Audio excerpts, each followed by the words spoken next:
Good evening, everyone. On behalf of NoPaperForms, I am extremely elated to welcome you all to Illuminate, a leadership talk series on decoding admissions marketing with digital media planning.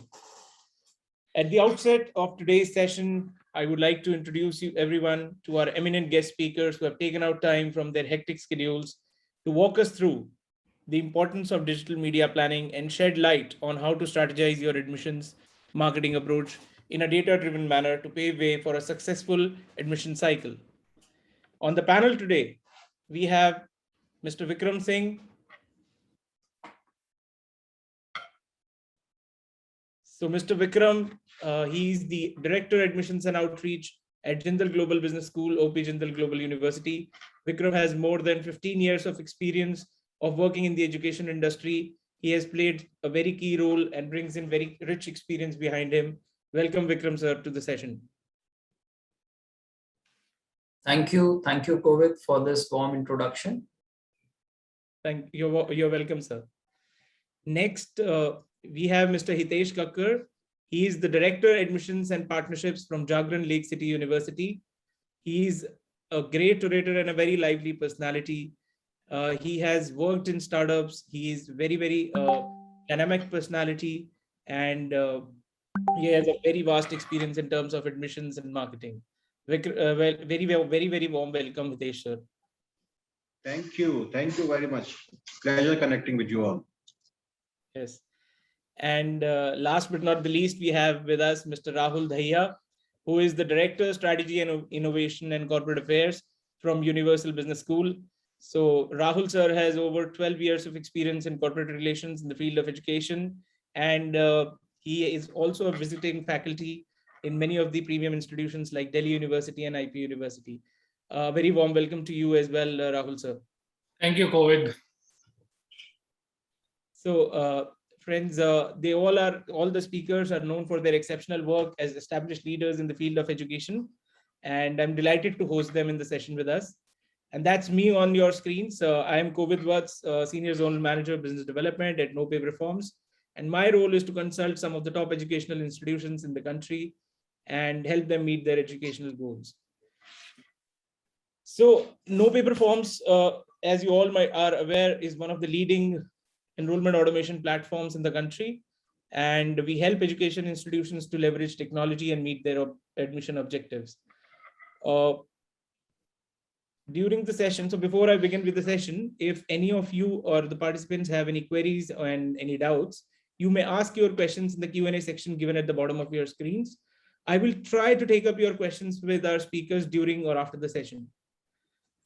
Right. So in order to start the discussion, with whatever experience I have, and this question of mine will be to all three of you, sirs.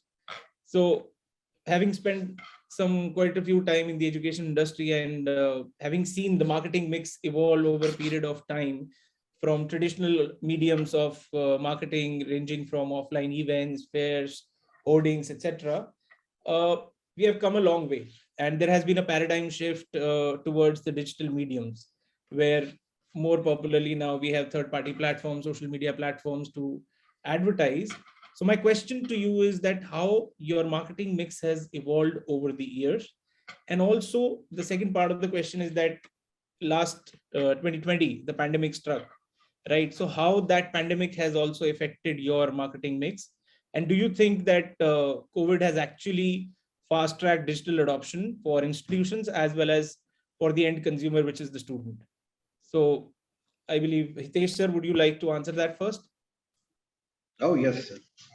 It's an honor to be here, and right. And what I believe completely is that the way we have a heart in our body to pump the blood, right? We cannot imagine any automation, any enrollment without being digital, right? This is something which is really very vital to take it forward. And when we look forward, the marketing mix, I would like to take it like it's now the marketing segregated completely. Right? So we know where to reach the targeted approach. We understand what type of a smart consumers which we have, right? And they are all end users who are really very smart. They have understood what is there and all gone on the days where they need to have a in-person presence everywhere. right? So with the help of digital, everything is evolved so rampantly and so automatically we are getting newer versions very frequently. So we need to be updated where the real-time information is available, not only at our end, but also to the partners and who are helping us with the admissions and the end users who are actually taking admissions in the universities or the institutions there. So it's a two-way communication which has evolved, right? It is something which is real time, which you can access immediately. It is dynamic in nature, right? So you can have a targeted approach towards different program wise or a segment wise or a city wise, how you want to take it further. All right. So your thoughts, Rahul sir, on this? Okay, so as far as the marketing mix is going, you ask about the marketing mix. So I say we need to segregate the time period in the education industry. So in a very broader way, we can put it like the first phase was before 2010, then the second phase is 2010 to 2020, or you can call it pre-COVID era, and then the post-COVID era. So that's how these broadly three phases, and it's a very clear cut about the demand and supply. The number of seats were limited, number of takers were more.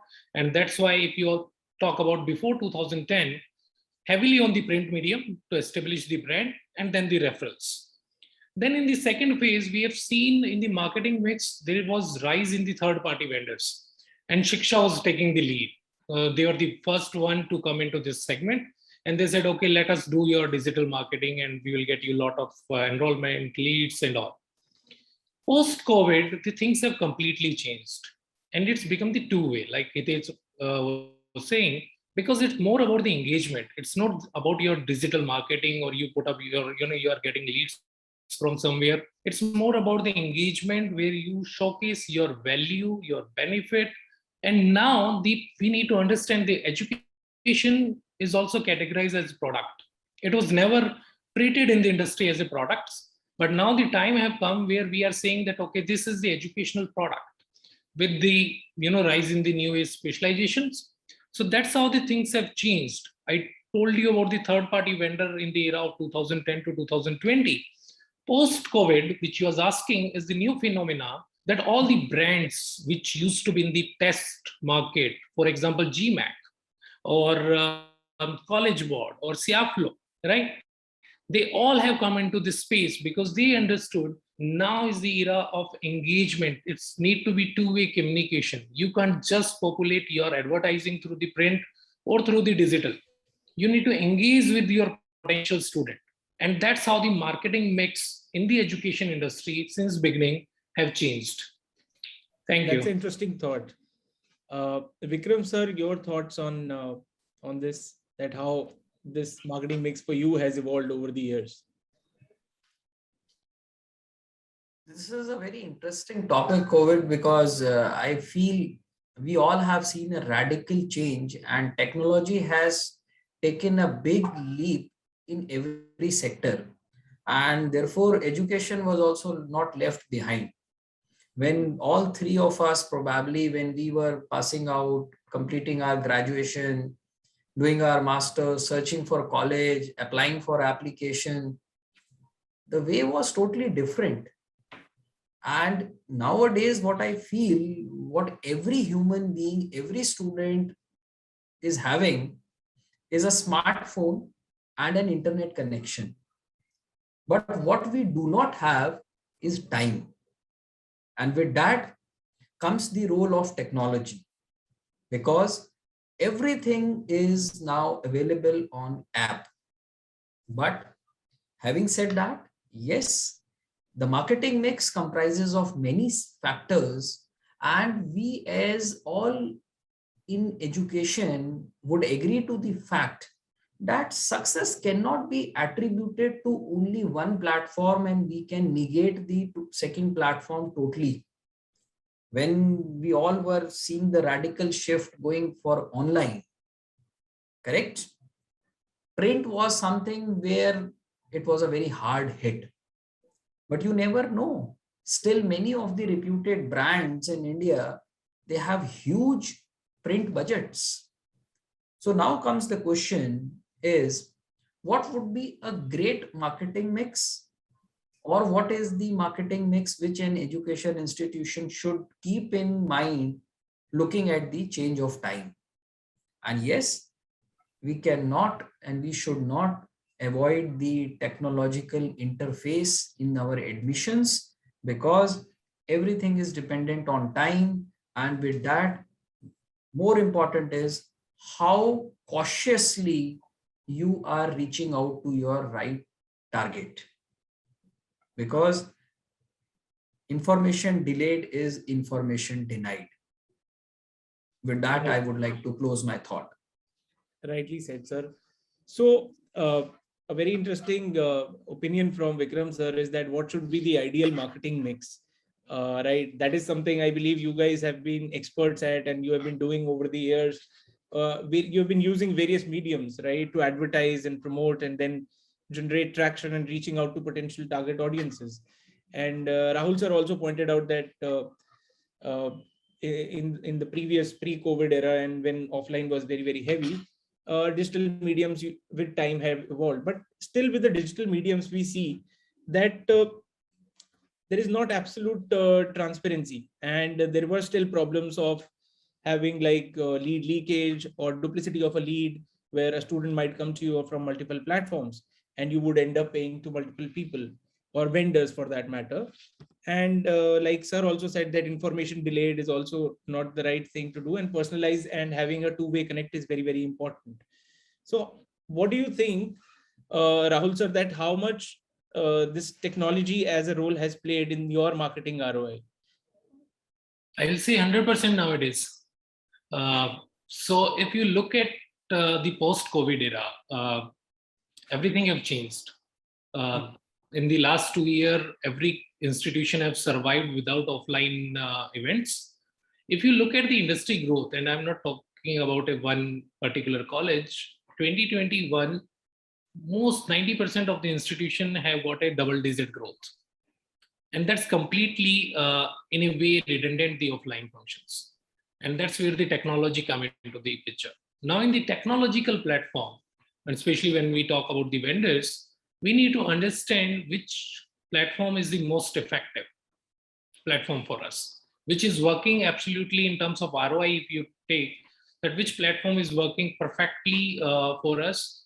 So we talk about CPL, CPVL, that is the cost per valid leads or verified leads. But in my view, these all are the data points. You need to look at your acquisition cost. CPL is good, verified leads concept is good. Then the concept comes of the target leads. Now there may be one vendor, as in your language we call it, providing me the 200 leads. And out of 200, say 150 are the verified leads. But are they my targeted leads? Are they come from my target audience? That's the biggest question. And that's where we look at the acquisition cost and we do the backward calculations. That, okay, where my team is putting up their time, because time is the most important factor. Now, the another concept come in the education, which you are saying, duplicity or one lead coming from the different channels. Now, there are the different theories and n number of the malpractices are there. Now, and everyone have their own logic to justify those theories. Someone will say the first touch point. I'm the one who have given you this lead first in your system. Another will say you need to look at converting point.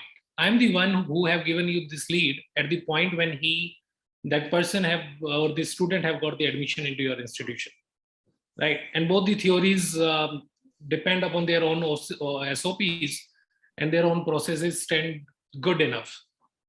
But where is the real issue into this? The issue is you need to look at the conversion time in the education industry is the highest if you compare it with any of the product available in the industry. So sometime a student got engaged in the month of September, took admission in the month of March. Sometime engaged in January itself and take admission in January itself. So that's where the technology help you. That shows the engagement. Like I said, I told you in the answer of the first question, today is the era of the engagement. It's the engagement factor which tells you that which platform is working for you. And that's where the technology helps. So when we start using the NoPaperForms as an enrollment platform, That's where we got the maximum output from the NoPaperForm, that I can see, I can look my engagement factors, that how closely we are engaging with these students, with our potential student. Now, in view of your question, say one lead is provided by X vendor in the month of October. The another vendor have given that lead in the month of January. Now, and if there was no engagement between October to January, then I should give the credit to the second vendor. But if there is a engagement since October and it's a valid engagement, then the credit goes to the vendor one. And that's how the technology helps us. Okay. So yeah, so it was interesting thought and some good points that you have raised, that how technology has helped you in tracking your and giving attribution to the right source, right, sir? So my question next to you is, Hitesh, sir, that since you advertise and promote through various mediums and multiple channels, and you gather data at one platform, so do you also think that how do you capture that data also makes a difference in the final outcome? So what I mean to say is like that earlier what we used to do, that we would probably download the leads from any third-party website, or we'll receive leads via email, right? And then would probably allocate it to our admissions team, and then would correspond to the students, which will not happen on real-time basis. And that was one of the challenges that we used to face, and that would also lead to a poorer student experience, because that would be a generic communication and we would not know that what stage of his admission journey the student might be or is in currently.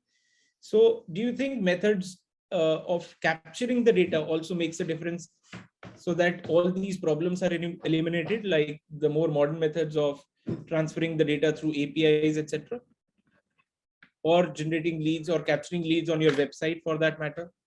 Does that make a difference? Hello? Hitesh sir, you are on mute. Hello. Yes. I certainly believe that the API is something which is the must now, right? And we compare it with the redirection facilities and all, because it is really very important how not only you capture the lead, but how you nurture that. Because when we touch base a student, the life cycle of an application in India starts in the month of September or October. And we follow the admission when the final enrollment happens in the month of July or August. This 10 months of cycle is very important when you have a huge mix of institutions offering all the courses. And of course, that recall factor is very, very important. So in my closing remark, I mentioned that information delayed is information denied. And unfortunately, what we all as academicians, as educationists are witnessing these days is this generation is lacking patience. Patience is something which is missing these days.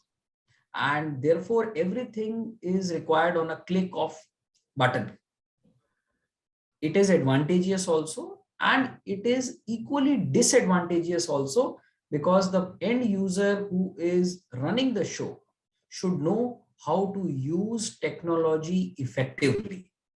Because there are bots, there are techniques, people would spam your domain, and then you are left, because what intentions you have to nurture, they are eventually not happening. So technology has to be handled with caution. That is my second thought. All right. So like we discussed, sir, that in the pre-COVID era, in the post-COVID era, we were talking of ideal marketing mixes. So what has been your experience, Rahul sir, in terms of which medium has actually worked for you in the past 2 years? If to be very precise, I would not like you to tell me the exact numbers that you got out of that, but yes, which was the most effective medium of digital media that you used that proved to be very, very effective and engaging with your target audience and eventually yielded you good results, whether it could be webinars or anything else, that I would like you to tell our audience. The COVID, you put me in a difficult situation by the two things. One, you want me to reveal from where we are getting our business. But more than that, if I will say exactly, if I tell the truth, people on the audience may say I'm biased towards the NBF.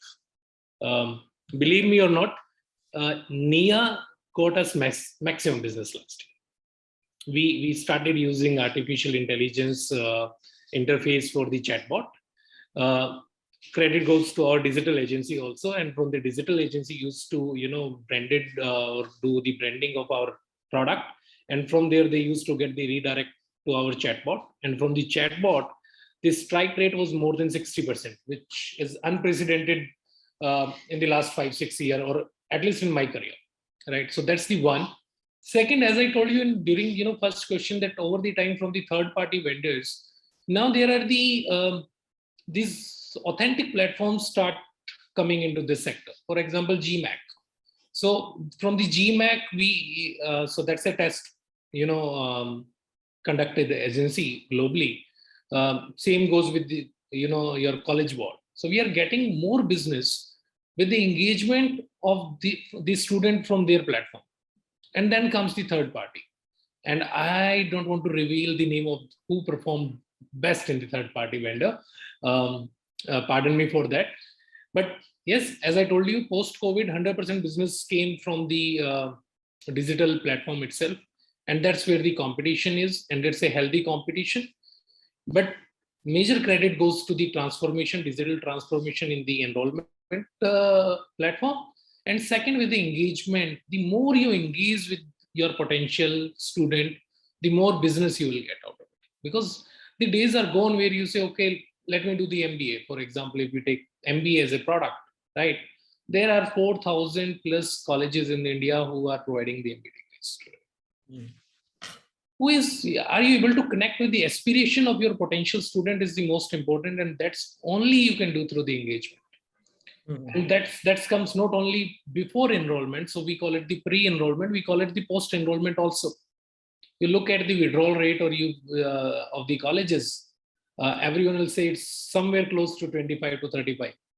And look at the efforts put up by the team to get that business into the system. And then you need to manage that. And the only way to retain them is to keep telling them the values, the benefits, the USPs of your own product.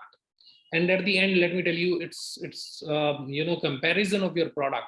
If your product is solid, then only you can stay in market. So that's where, in answer to your question that which platform have worked better, I give full credit to the NIA. Okay. I'm glad to hear that, sir.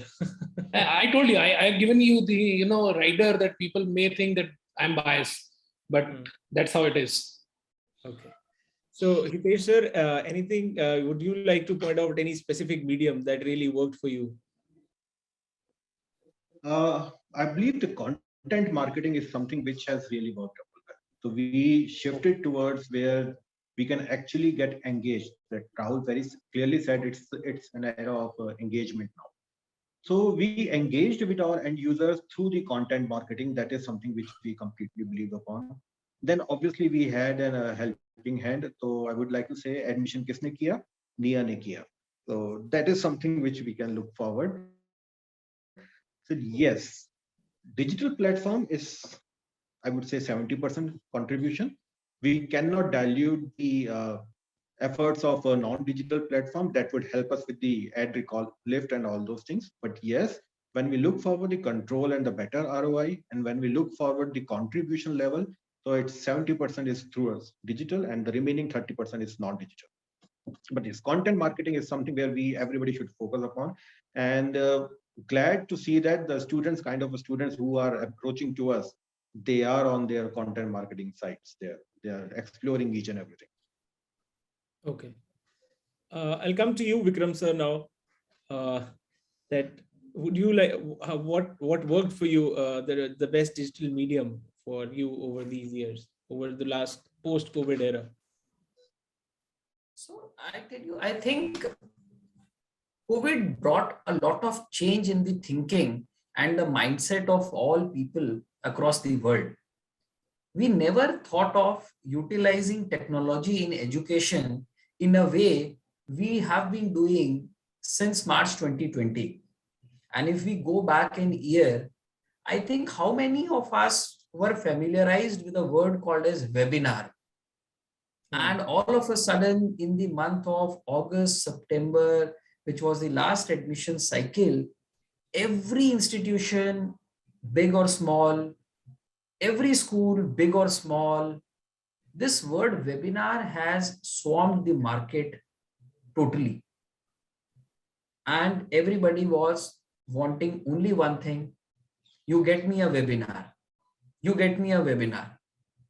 But I tell you, as I have mentioned before, and this is purely what I feel, what Mr. Hitesh mentioned is the need of the hour: content marketing.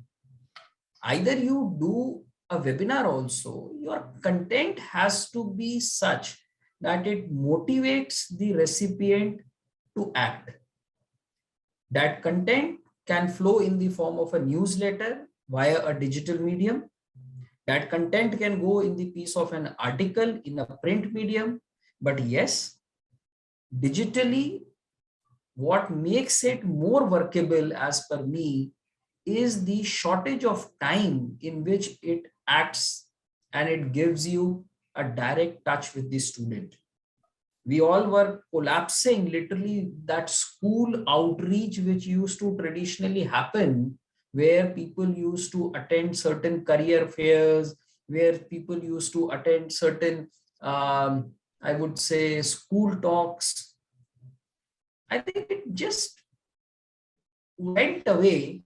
But the way digitally these webinar, Zoom sessions, these all, they captured the education space. It opened the eyes of everyone that look, even if we are not there with you, here also it is a personal connect. Because I personally feel, whether you talk of a digital presence, human intervention and interface cannot be avoided.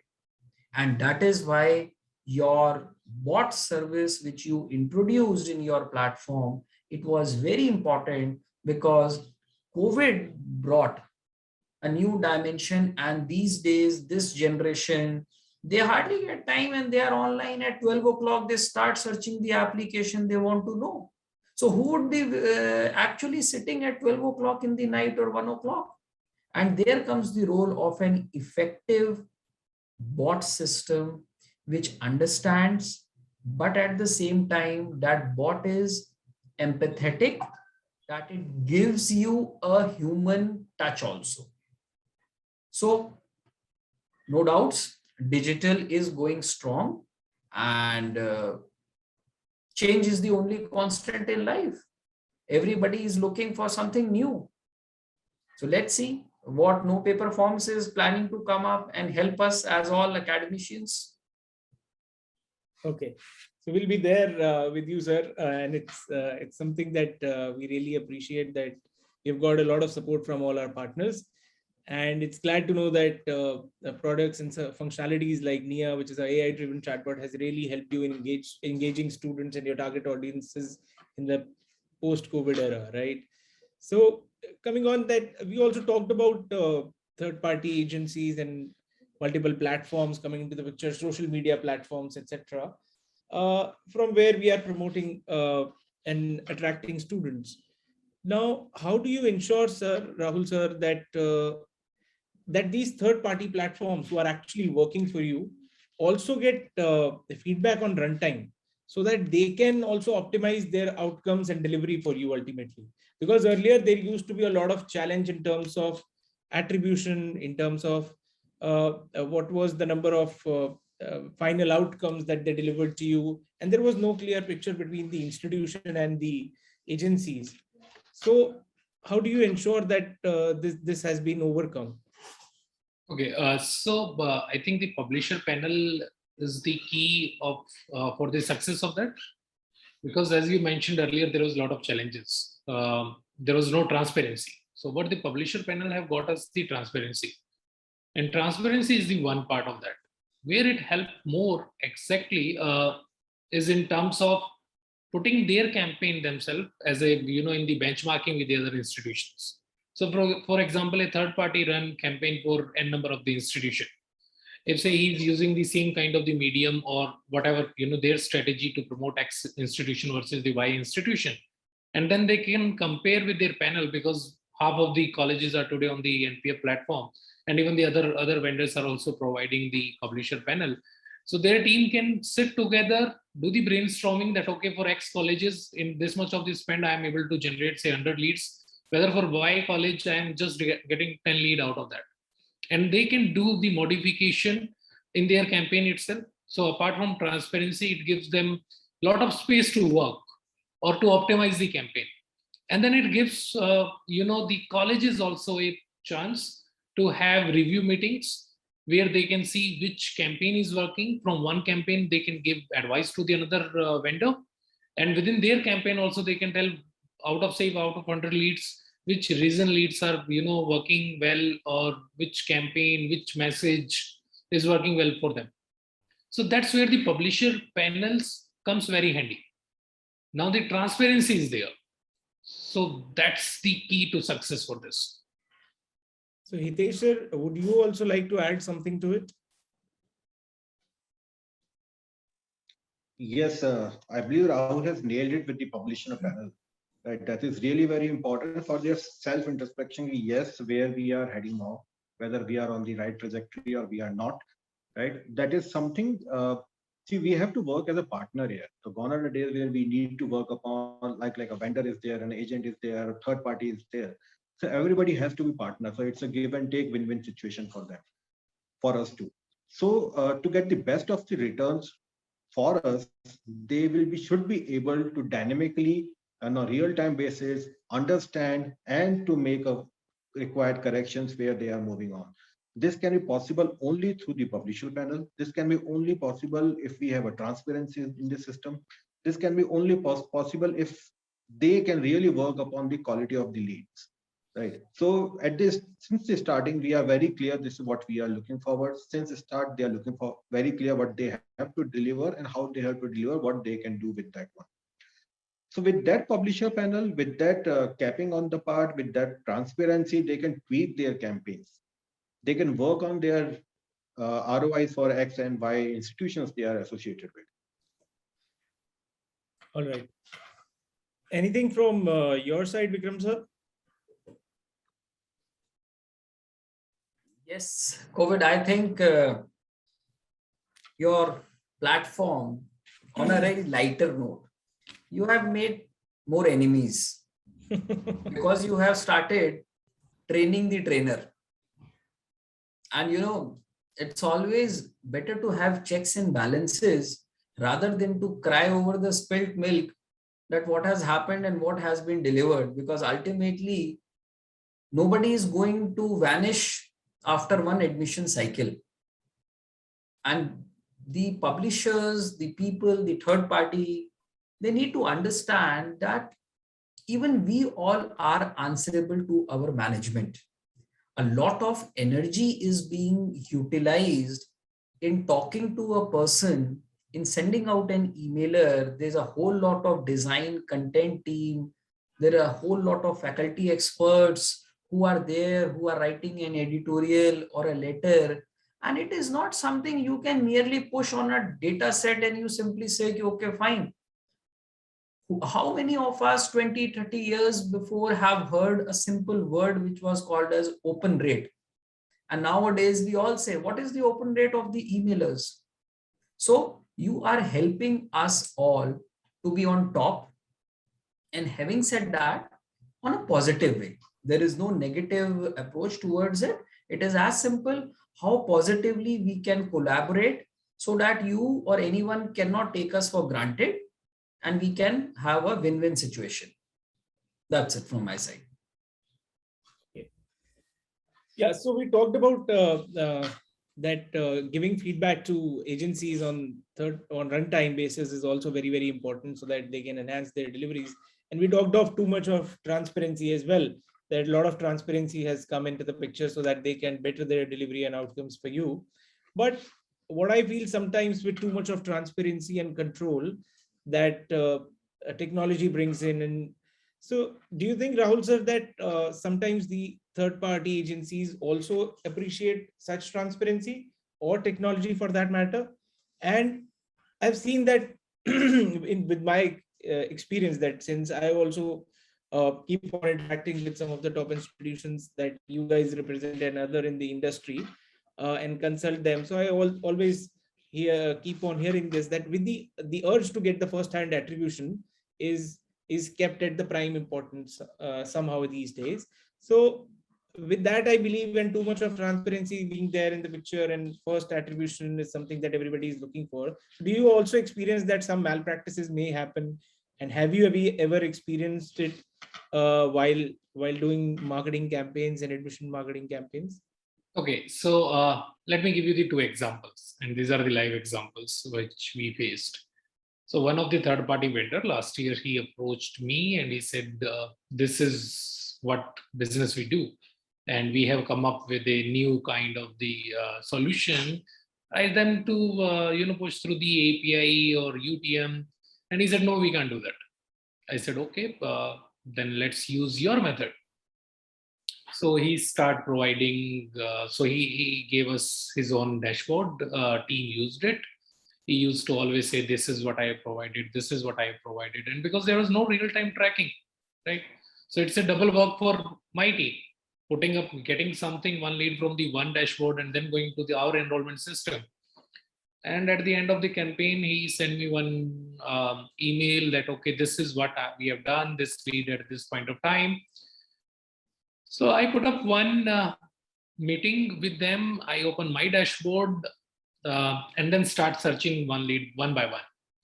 And you will not believe that his 100% claim was, absolutely rubbish. If he's saying that I on his dashboard, he gave lead today at say 2 o'clock, that lead already exists in my system 2 days before, right?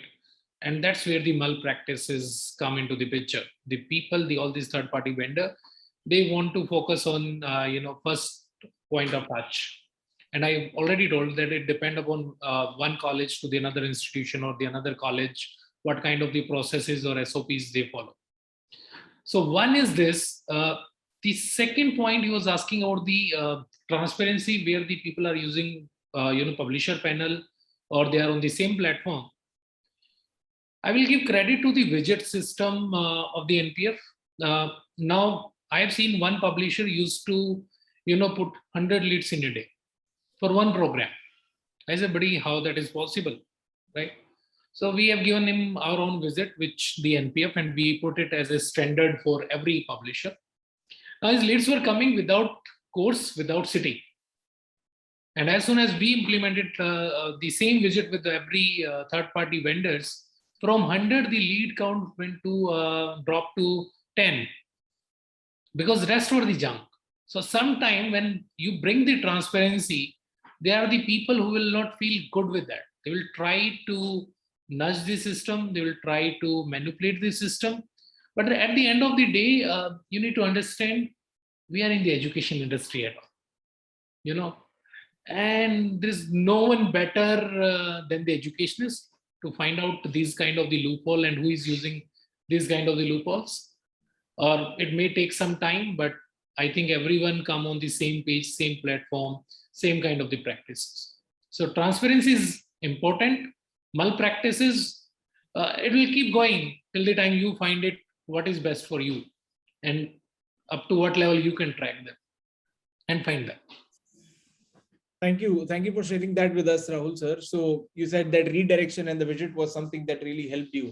In fact, in the digital media guide that we have published in this as an industry report, there also we get an indication that widgets and website landing pages have a higher verification percentage, even more than the upwards of 70%. So Hitesh sir, have you also experienced any of such instances, and would you like to share it with us, or it has been all fine with you so far?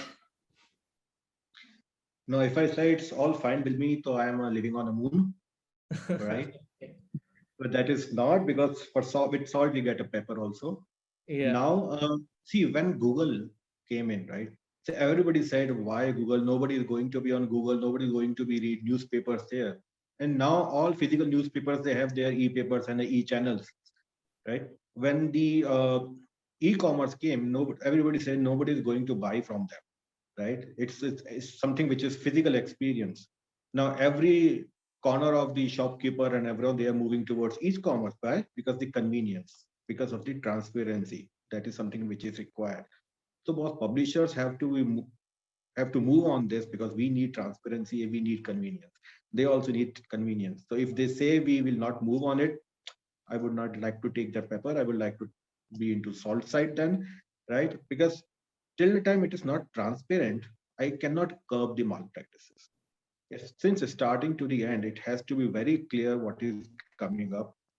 It's my CRM is not the dumping zone where you come and dump your leads and my entire team is working upon to clear that.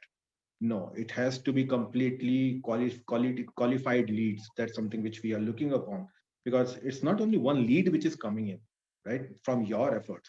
After coming that, the post lead era and the post sales surveys and everything we have to take care for the next 3 to 4 years now, right? So that nurturing is really very important. If I say, if you are a publisher and you cannot come up with the API part, you cannot come up with the widget parts, with the complete transparency, you are not welcome.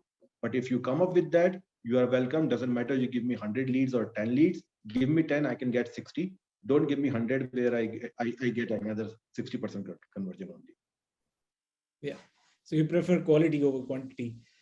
So Vikram, sir, anything you would like to add? Yes, definitely. COVID, I would like to say that all the people who are into the business of providing leads, they must understand it is not important that whether you have a primary attribution or whether you have a secondary attribution or whether you have a tertiary attribution. Correct? Yeah. I personally feel the student is same. Suppose if any one of us is having a connect with the student, we went to the school and we went ahead and we had a talk over there, that data is already with us, correct? Now the same set of student will go to any of the coaching center. He would go to any of the education platform when he is searching for any college. What is important is the brand recall. So secondary and tertiary leads are not something which anybody should think that if my leads are coming in secondary category, it is not something which is good for my growth of business relation with my client. And likewise, clients should also give this confidence to these people that, look, I am not evaluating you only on the basis of what is your primary attribution. That is what I personally do. But at the same time, what is more important has been highlighted already by Hitesh and Rahul is that a lot of energy and motivation gets wasted if a lead is not what it is to be expected out to be. And there have been instances in the past. It's a very simple process. There is a geographical segmentation happening. A person who is not at all looking for colleges in Delhi and NCR, suppose some vendor in our terminology pushes that data to us if I'm sitting in Delhi NCR, and if I call that person who is sitting in Bangalore and if I start introducing, what is the reaction? My brand is spoiling. He said, I was not looking for it. Why are you disturbing me? So that cost of that reaction is too big, and the publishers must understand that brands are not built in a day.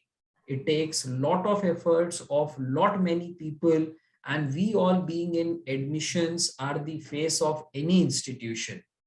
How we present ourselves, where we want to be present, you cannot take it for granted just merely because you have to push some data to us.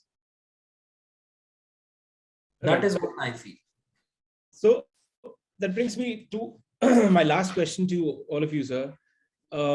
So as we reach out to our target audiences, which are eventually the students who are looking to make a career for themselves, we reach out through various mediums, right? So when we advertise audience through marketing channels, how important do you give or you keep at the forefront, considering in mind student experience? How important, what sort of importance does student experience counts for you? Rahul sir, would you like to answer that? Yeah, but So before that, what I mean is like having, yeah, please sir. okay. See, in continuation of what Vikram have said, I don't believe any of these third-party vendors are in the business of the lead providing. If anyone comes to me and say, I'm in the business of lead providing, I say, thank you, bye-bye, ta-ta-ta. As simple as that. See, the leads, so this terminology itself is, having the flaw. I say, very simple, you are in a business of promoting a institution. That's all. You are just the extended family of ours, because as an institution, I can't do that kind of the marketing all over the platforms. You created one platform where you are putting up our, branding exercise. And if one student comes to your platform on your page, then he comes to my page from there. That makes us the partner. We call them the channel partners. So that lead, saying the lead, we are in the business of lead, providing the leads or generating the leads, is not working. And that's how, if you see the business model of all these third-party vendors, they have shifted their entire, functioning of the business, right? Now, when he was asking about the student experience, yes, how a student, see, who are the first touch base for a student from the institution? If they are coming from the third-party vendor page, so that page is the first touch point. If it's coming from my website, that website is the first touch point. Or if it's coming from, say, one of the test prep or the test conducting agency, then they are the first touch point. And the experience is the most important. And from there, they come on the, our enrollment platform. As soon as they come, having first touch point. So I say that this is the second touch point, which actually become the primary touch point, because the first touch point have hardly maybe 1 minute to the 5 minute of the time period. And on this enrollment platform, the students spend approximately 20 minutes, 25 minutes. If that experience is not good, believe me, the reputation of your brand in the eye of the student is completely vanished, right? If you can't give them the flawless application process or a dashboard where he can put up the query if he is having any query, or maybe some sort of the, your literature, your content there, then the entire process is not good enough. I remember, let me tell you, we used to be in Delhi University, and then we used to went to the Patel Chest to purchase the forms, the application form. If you ask today generation, let's go and purchase an application form, they will laugh at you, right? What the hell you're talking about? So for us, that first touch point, that enrollment system, that platform, that dashboard is very important. And we continuously, we try to revamp it, update it as much as we can. And then comes to your question of, again, the technology, how it helps us more and more. Then the first thing, when I open NoPaperForm in the morning, I go to your campaign dashboard. And then I go to the lead disposition, right? And that's where I can see that where we are today and what corrective steps or where we need to focus on. So that's all from my side. Thank you, sir. I think we would, any of Hitesh sir or Vikram sir, you would like to add anything, or shall we move to and see if we have any questions from our audiences? I think we can take up the questions, because they have been listening us a lot, and it is now the need of the hour for an active participation. So if they have anything, let's try to wrap up in the Q&A session. All right. So I have a question from Miss Minuti Shreya. She is asking how to convince students through phone calls. See, I tell you, I completed MBA in 2003 and I started my career in the field of higher education that time.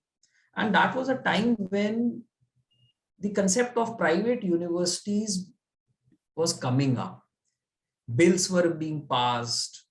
And for the last 17, 18 years, I have been only and only in education sector. And this is my third job.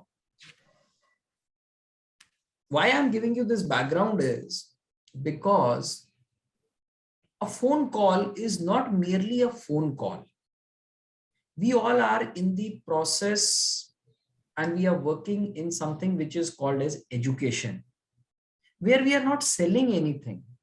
We all need to be clear that there should be a high degree of empathy and we should understand and try to put ourselves in the shoes of the student who is having so many options, and more options, more is the confusion. Many a times when I do receive call from certain colleges because they don't know who I am, somebody would have intentionally, unintentionally put my number as a lead. You know what is the biggest problem what I see? The biggest problem is we have lost the habit of listening. And we only have developed a habit of saying. It is a communication.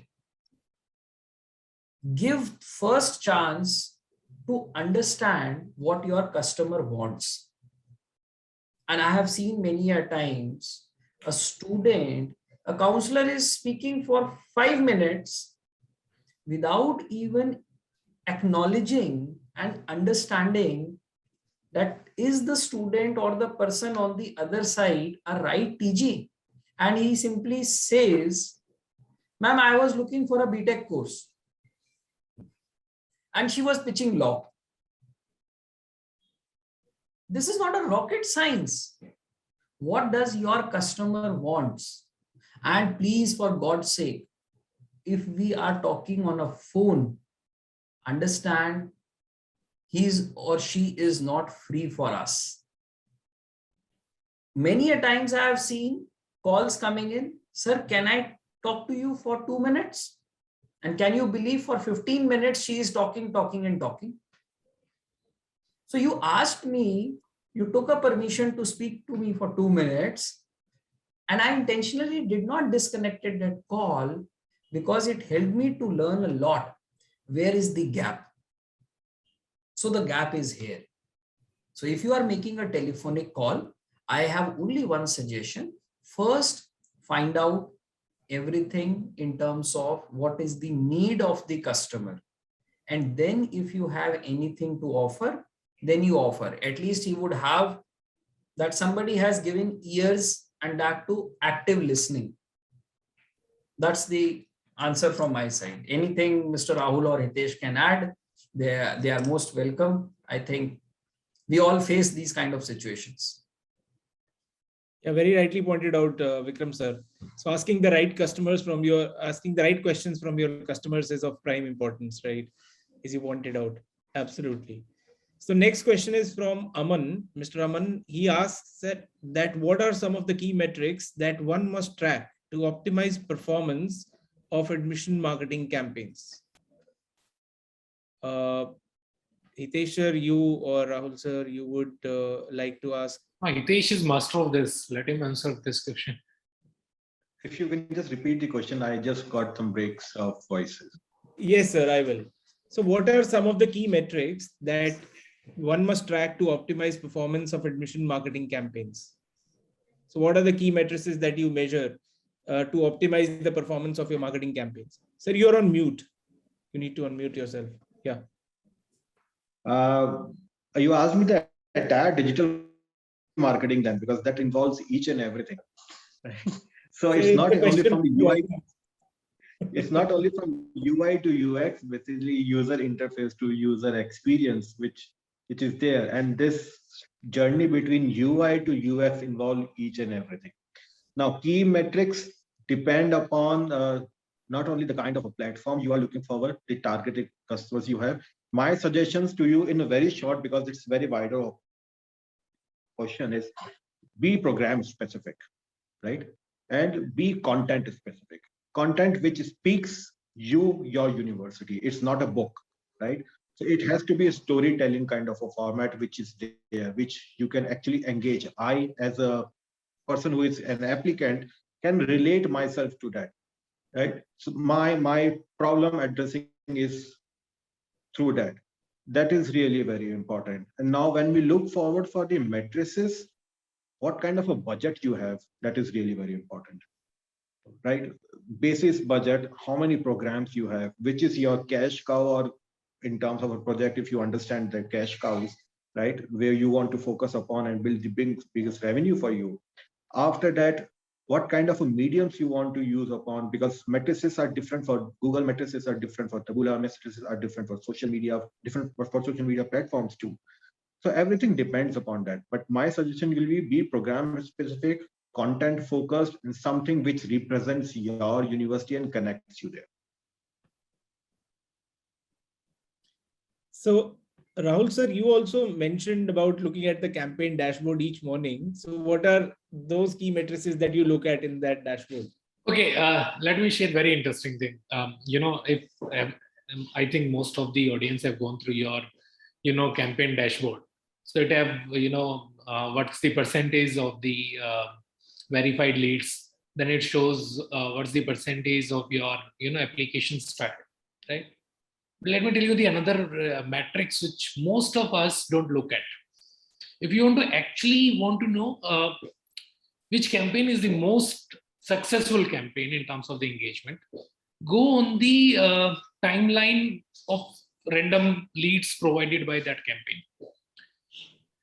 Say if I sent email today evening, and if by the tomorrow morning, within 24 hours, if student is opening the email, how quickly student is coming back on your dashboard is the most important matrix for me, because that shows that out of 100 leads, there are 50 which are actually, engaging with you.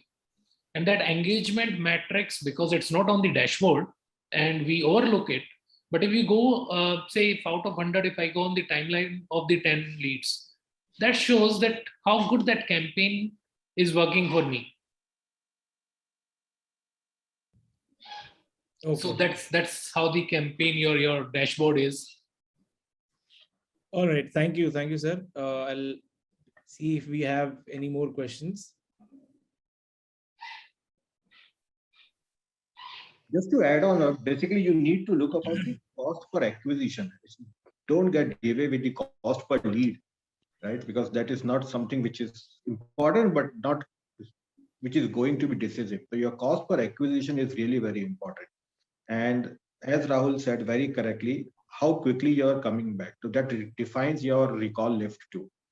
How much verified and engaging you are. So that is really very important. Look at the different segments which are there, emailers are there too. It's not only the open rate, focus on the clicks rates. So that will tell you how much engaging your content is. I will open, but if I am not clicking it, it's gone. But if I have clicked it, I have moved to your platform now. Somehow you have actually taken it to your own parent website. So keep engaging. So our next question is from Mr. Kapil Srivastav. He asks that how to engage a student from rural areas who are not having access to all of these digital platforms. So he's asking that what about the students who come from rural areas and do not have strong access to these digital platforms? So would one of you would like to take up that question? Vikram sir, please. So Kapil, I initially only told you that we cannot negate any one particular medium of advertising. Print is equally important.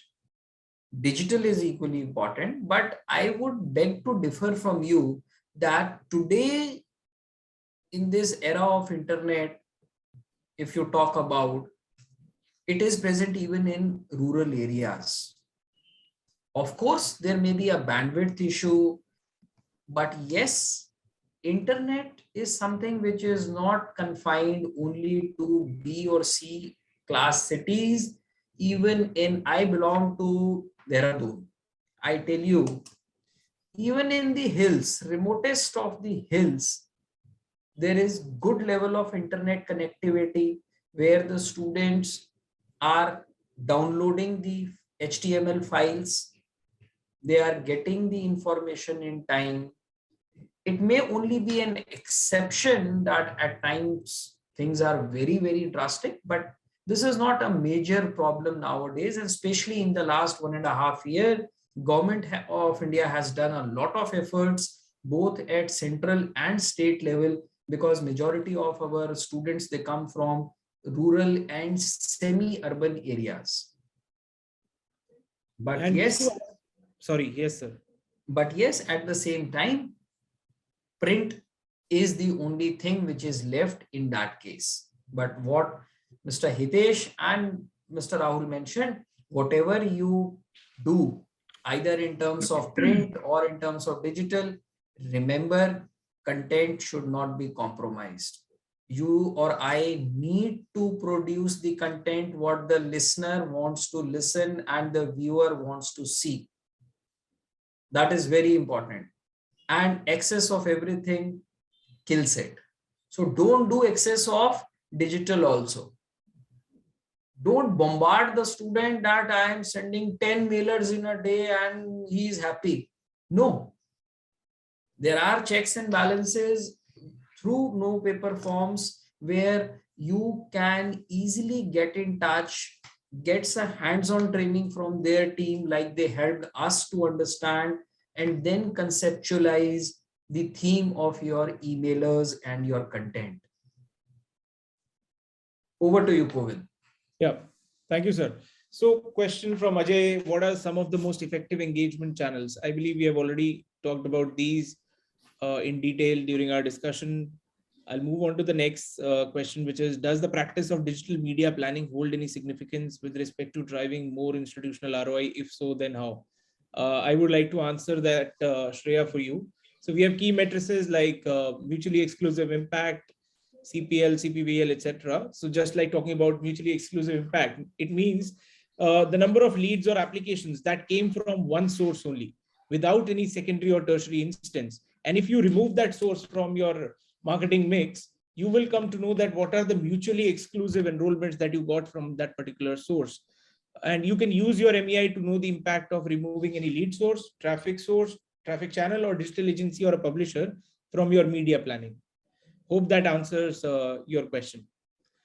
And last question is from Siddharth. He says that in case I want to work on cost per acquisition, the third-party vendors tend to dump leads. How to control that? I think it should be cost per application or acquisition. Asking acquisition, cost per acquisition. But then that is a very long story, because that acquisition is only going to happen in the month of August or September when the student would finally come in or not. Yeah, but I believe Siddharth, what Siddharth wants to ask is that how do you control on publishers dumping in leads into your system? So I would like to take the privilege of answering that, sir, if you don't mind. Yeah, please. Yeah, so there is a dynamic lead flow algorithm. People who are using NoPaperForms, they already know that. And you can put a restriction on the number of leads that a third-party platform can push into your system.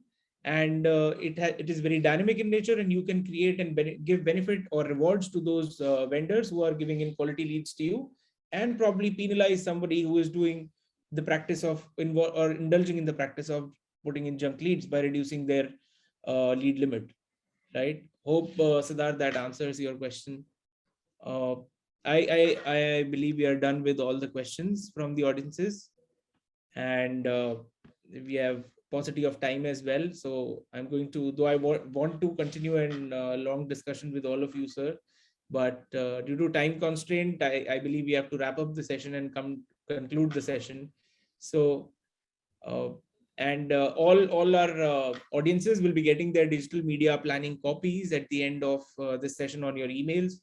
And to gain more such insights and know more about industry challenges and to upskill yourselves, you can visit academy.com which is powered by NoPaperForms. You can visit the NoPaperForms website and go to Academy section there. I would like to thank all of you for such an informative session and our eminent panelists. I truly believe that everyone who joined us today would be able to understand that how they can decode the digital media planning and how it plays a very key role in shaping up your admission marketing campaigns. I sincerely thank our guest speakers who have joined us today and have motivated us to navigate to how to navigate through the current education challenges by using digital armors of data-driven marketing. And we would be looking forward to hosting many such enlightening sessions in the future that bring us all together in a conducive, enriching environment where every education enthusiast can interact, grow, and achieve much wider objectives and help them meet their go to a successful admission cycle. Right. So thank you so much, Rahul sir, Vikram sir, Hitesh sir, for joining us today. Thanks once again. And I would like to conclude this session and goodbye to all our audiences until next time. We'll Thanks hope to for see you. hosting us, actually. Thank you. Thank you so much. It's a pleasure, sir.